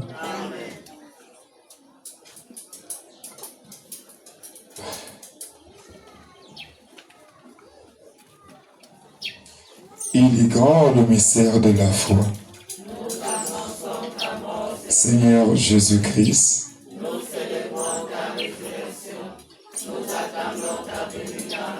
Père, en faisant ici mémoire de votre Fils, de sa passion qui nous sauve, de sa glorieuse résurrection et de son ascension dans le ciel, alors que nous attendons son dernier avènement, nous représentons cette offrande vivante et sainte pour vous rendre grâce. Regardez, Seigneur, le sacrifice de votre Église, de reconnaître celui de votre Fils qui nous a rétablis dans votre alliance. Fait quand nous serons nourris de son sang corps et de son saint sang, remplis de l'Esprit Saint, accordez-nous, Seigneur, d'être un seul corps et un seul esprit dans le Christ. Que l'Esprit Saint, Seigneur, fasse de nous une éternelle offrande à votre gloire, pour que nous obtenions un jour les biens du monde à venir, auprès de la Terre Sainte et bienheureuse Vierge Marie, la bienheureuse Mère de Dieu. Saint Joseph, son sa époux, et Saint Archange, Saint Michel Gabriel, Raphaël, et Saints apôtres martyrs, et tous les autres saints qui ne cessent d'intercéder pour nous. Maintenant, Seigneur, nous vous supplions, par le sacrifice qui nous réconcilie avec vous, étendez au monde entier le salut et la paix. Affermissez la foi et la charité de votre Église en pèlerinage sur la terre. Veillez sur votre serviteur, le pape Léon XIV, notre patriarche d'Antioche, notre primat vos pères Archevêque Clément Guégoire, l'ensemble des évêques, les prêtres, les actes peuvent les racheter. Écoutez les prières de votre famille rassemblée ici. Ramenez à vos prêtaisements tous vos enfants disperses. Pour tous nos frères de faim, en l'occurrence nos encadreurs, Monseigneur Dieudonné, le Père Christian Vago, Monsieur l'abbé Grégoire Réilly, Monsieur l'abbé Andoni, Monsieur l'abbé le Père Edgar, Monsieur l'abbé César. Nous pensons aussi également à son serviteur le berger Marcel. Si nous présentons, Seigneur, tous les archevêques, Monseigneur André Bouquin, Monseigneur Jean-Zoua, les évêques, Monseigneur François Zabamera pour le Togo, Monseigneur Jérôme, l'ensemble des évêques, les prêtres. Nous pensons, Seigneur, à tous vos serviteurs qui sont endormis dans le Christ, particulièrement Monsieur Papa Zemodou, Papa Monsieur Ngan-Claude. Recevez-les dans votre royaume, vos servantes Marceline. Nous présentons, Seigneur, tous ceux qui sont morts, nos parents, nos amis, les âmes que personne ne peut jamais. Recevez-les dans votre royaume. Auprès de vous, nous espérons être comblés de gloire, tous ensemble pour l'éternité. Père, nous vous le demandons, par Jésus le Christ, votre Fils bien-aimé. C'est par lui que vous nous cessez d'écrire tous ces biens, les bénissez et vous faites aussi le don à tous vos enfants.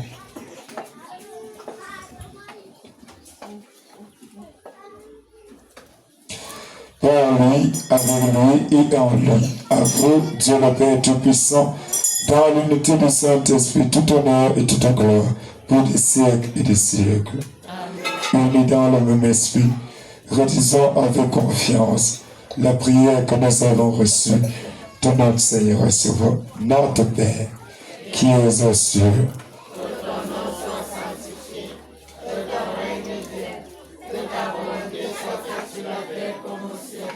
Donne-nous aujourd'hui notre pain de ce jour. Pardonne-nous nos offenses, comme nous pardonnons aussi à ceux qui nous ont offensés.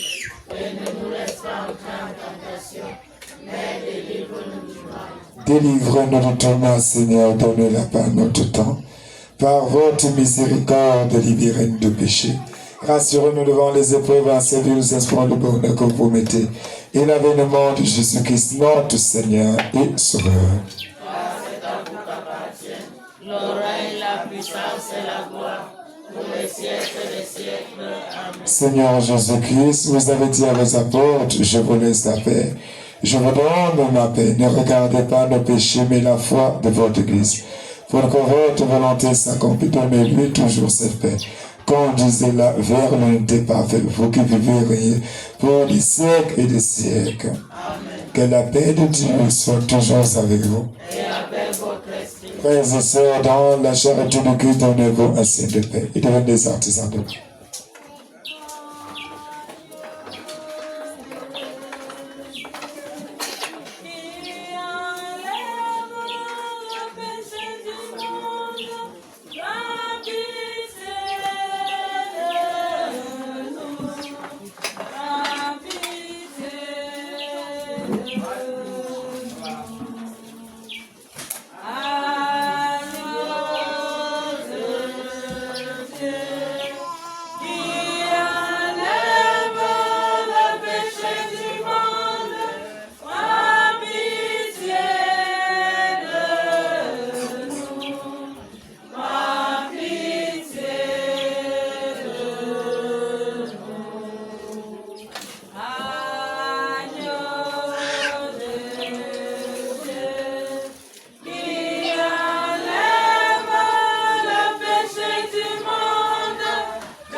Seigneur, je ne suis pas digne de vous recevoir, mais dites seulement une parole et je serai guéri.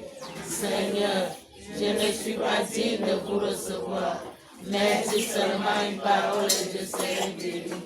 Seigneur, je ne suis pas digne de vous recevoir, mais dites seulement une parole et je serai guéri.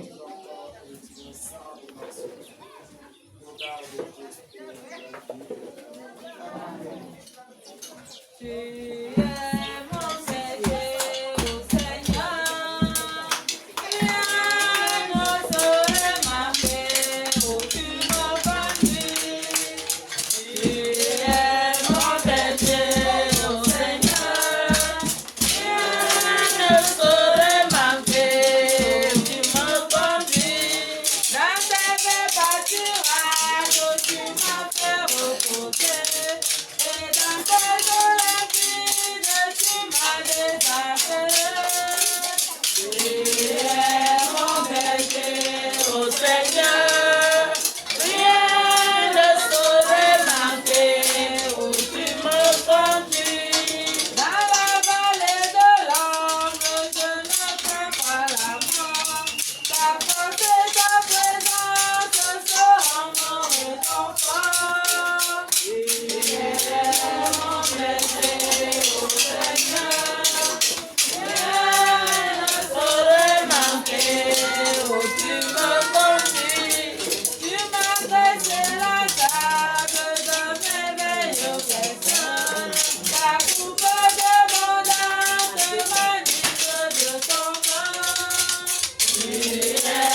au Seigneur.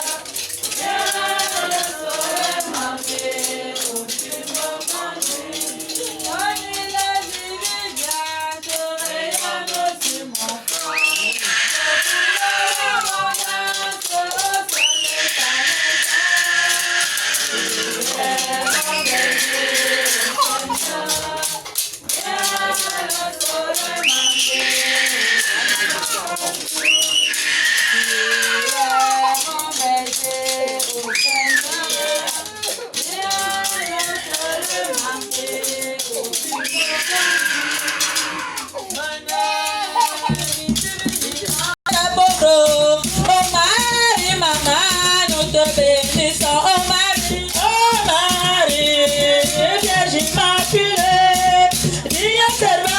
Seigneur, nous te bénissons.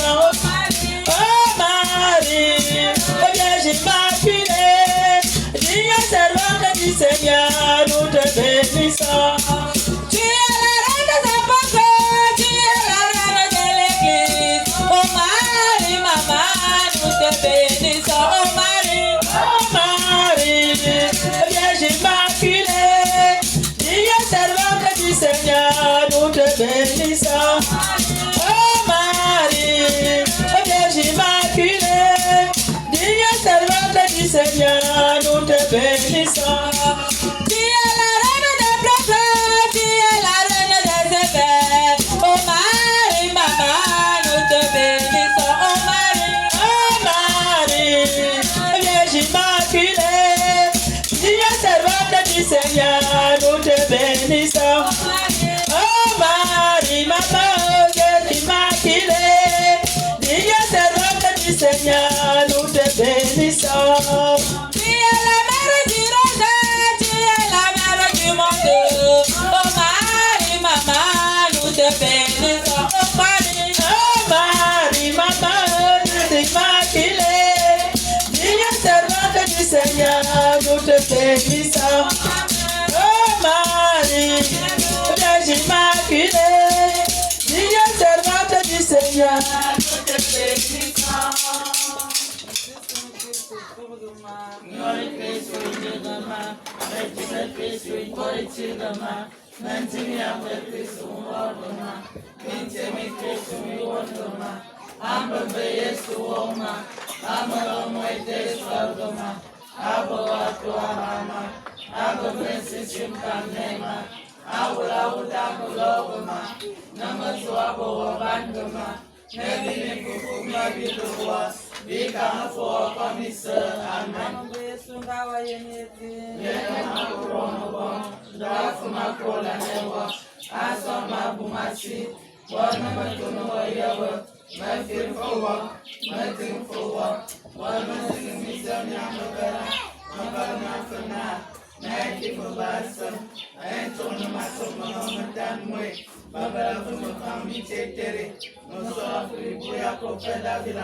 Qu'une maison s'élève, ils me feront au sanctuaire et j'habiterai. Dieu n'habite pas les maisons bâties par les hommes, mais habite les cœurs brisés et les très élevés. Seigneur Dieu Tout-Puissant, si vous ne bâtissez pas la maison, c'est en votre pain de bâtisseurs. Vous le véritable maître du chantier. Nous remettons à vos mains puissantes vos projets de construction de notre cathédrale. Veuillez poser votre regard paternel sur votre peuple. Animez la foi de vos fidèles. Portez leur espérance de chanter un jour. Les louanges dans une demeure digne de vous. Seigneur Jésus-Christ, accordez-nous sur l'abondance des dons du Saint-Esprit.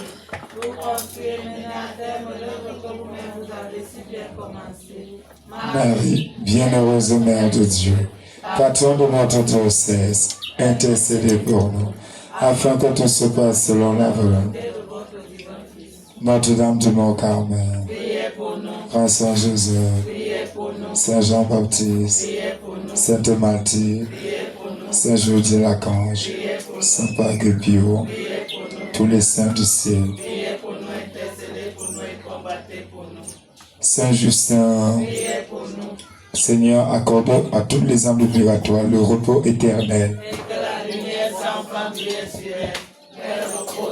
La paix de Dieu soit toujours au salut. Rassemblons et achevons notre prière.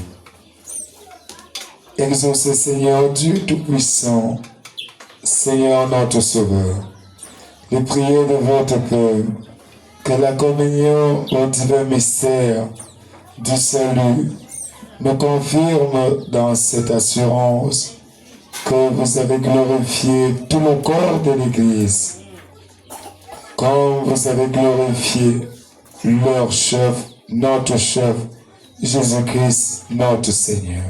Père, nous vous le demandons, par l'intercession de la très sainte Vierge Marie, de Saint-Joseph, surtout, au nom glorieux de votre Fils Jésus-Christ, qui vit et règne avec vous dans l'unité du Saint-Esprit, un seul Dieu, pour des siècles et des siècles. Amen. Asseyons.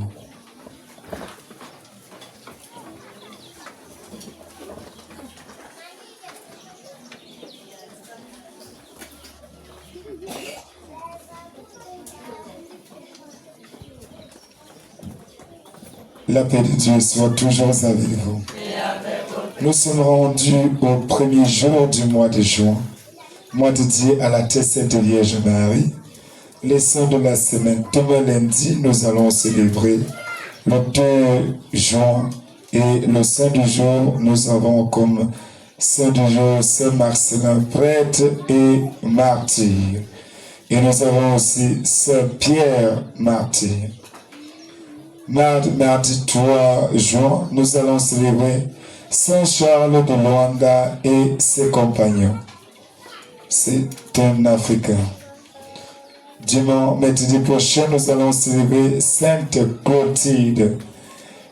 Jeudi prochain, nous allons célébrer Saint Boniface. Vendredi prochain, nous allons célébrer Saint Norbert, évêque.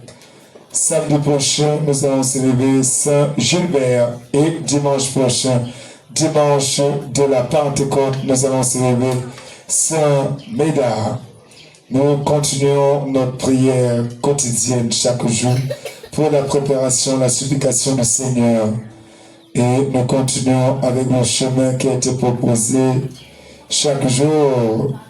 Méditation, installation du très saint sacrement, méditation, louange d'abord, méditation de la parole de Dieu, prière du chapelet à l'Esprit Saint, méditation avec les dons, aussi le fruit de l'Esprit Saint. Chaque jour, nous clôturons avec la prière de bénédiction finale. Un grand merci pour les offrandes. Nous rendons infiniment grâce au Seigneur pour tous les bienfaits. Le programme, nous allons clôturer la neuvaine je crois que nous avons commencé avant. Donc, jeudi passé, nous clôturons la neuvaine vendredi, toujours avec la prière. Donc, les 9 jours tombent vendredi et samedi. Nous allons nous préparer pour la prière. Le reste, nous gardons sans changement. Nous avons dit que tous les différents groupes doivent faire un recensement par la grâce du Seigneur. Nous ne sommes pas nombreux. Il faut refaire tout à zéro pour avoir des bases solides.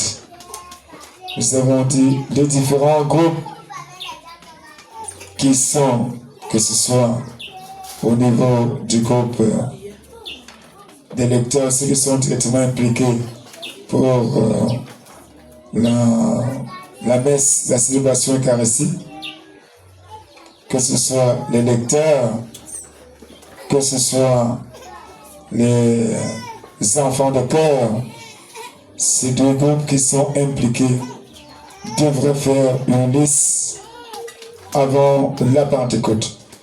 Donc ils doivent déposer cette liste au plus tard samedi, vendredi, samedi.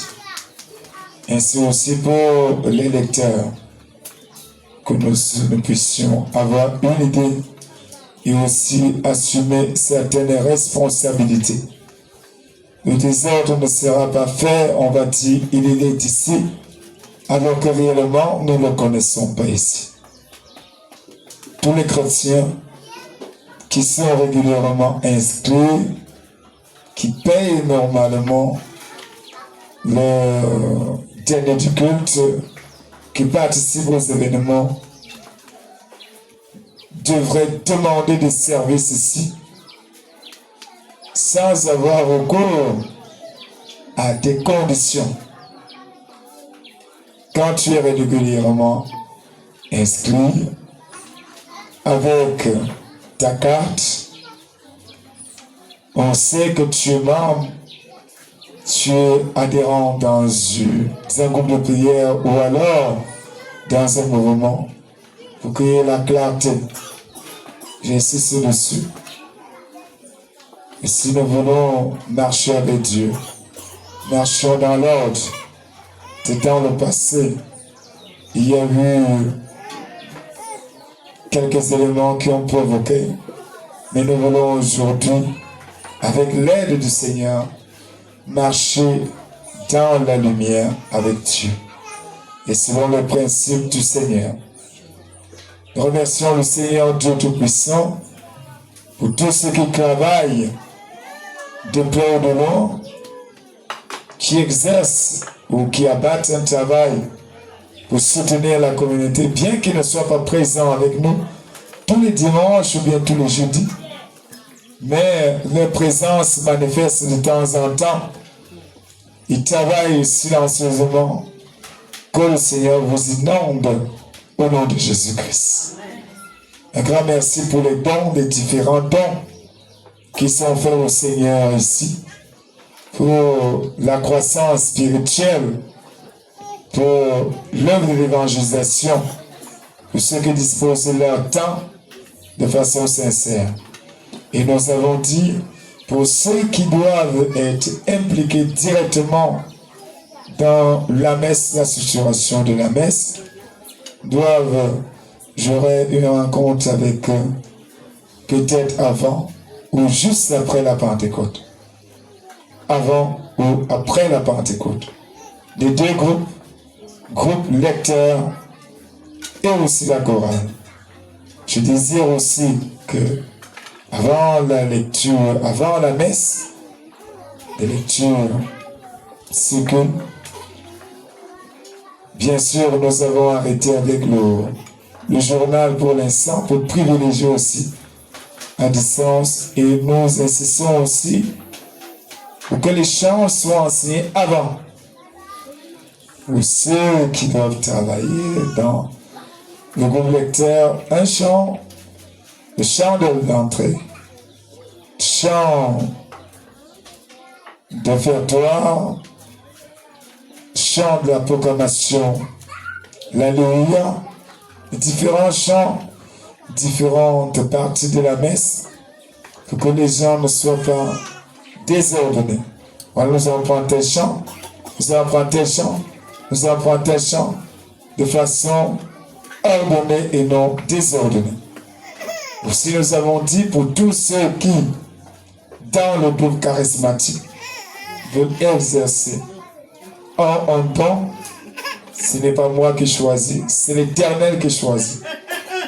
Quel que soit le don, si tu n'es pas retenu dans le groupe, de grâce, je souhaite que l'ordre soit, nous voulons que si tu n'es pas retenu, tu veux travailler, tu passes par le groupe.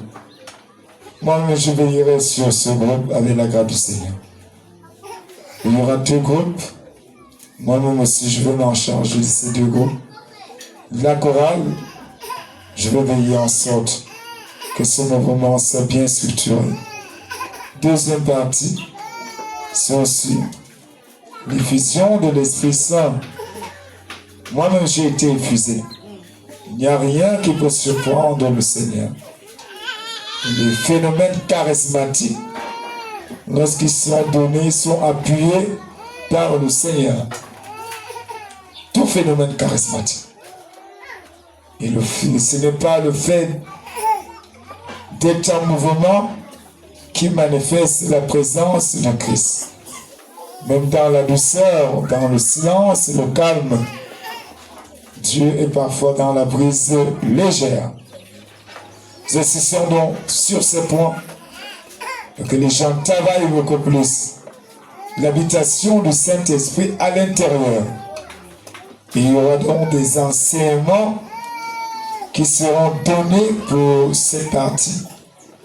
Comment faire habiter le Saint-Esprit en nous avec les outils de la parole de Dieu que le Seigneur nous donne pour que l'Esprit Saint habite en nous. Ce ne sera pas une force physique, mais une force de Dieu, divine. Nous invitons donc les uns les autres à mieux s'organiser, à mieux revoir la lecture de tout ce qui sera fait pendant la messe, avant la messe et après la messe. Alors, pour l'adoration qui sera dirigée, les prières qui seront dirigées, nous invitons les uns les autres, chaque mouvement, à prendre une semaine pour diriger. Ceux qui sont disponibles pour le chapelet, ils vont programmer, présenter autant pour moi. Le plan d'action, ce mois, nous désirons fonctionner comme ça. Cette semaine, nous désirons fonctionner comme ça. Et ceux aussi qui commencent, se forment pour les lectures et bien d'autres, en semaine, ils travaillent pour que le résultat soit complet dimanche. La célébration du dimanche devait être soutenue et avec beaucoup de travail. Prions donc les âmes de bonne volonté, les parents aussi, qui ont des enfants disponibles et qui veulent servir le Seigneur. Ce n'est pas moi qu'on sert, c'est le Christ qu'on sert. Que le Seigneur nous bénisse. Loué soit Jésus-Christ. Et bonne fête de la Pentecôte par anticipation. Gloire soit rendue au Père, au Fils et au Saint-Esprit.